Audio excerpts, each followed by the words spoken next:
Bonjour, bienvenue. Donc on va regarder un pendule relativement intéressant. Donc c'est une masse reliée à un fil et la position du fil peut être ajustée avec la petite manette. Je peux faire plus ou moins long, plus ou moins court. Donc si je bloque la longueur du fil et je mets une condition initiale quelconque, j'ai un pendule simple qui est aussi dans un certain plan donné par la condition initiale. Si je change la condition initiale, donc j'arrête à nouveau. Je change ma condition initiale. Vous voyez, l'oscillation a lieu dans un autre plan. Et puis, je peux maintenant essayer de jouer avec ma longueur de fil. Puis, vous voyez, quoi que je fasse, je reste toujours dans le même plan qui était donné par ma condition initiale. Donc, on peut refaire un autre choix de condition initiale, comme ceci.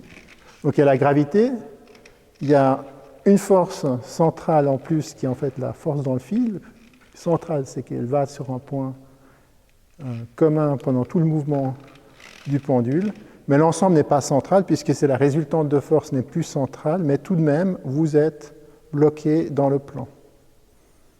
Alors maintenant, on va essayer de construire un mouvement dit à force centrale, c'est-à-dire que la résultante de force est centrale. Alors pour y arriver, on va essayer d'imprimer un mouvement circulaire à l'objet, de telle sorte que la résultante de force pointe toujours vers un centre unique tout au long du mouvement. Alors pour y arriver, on va faire la chose suivante.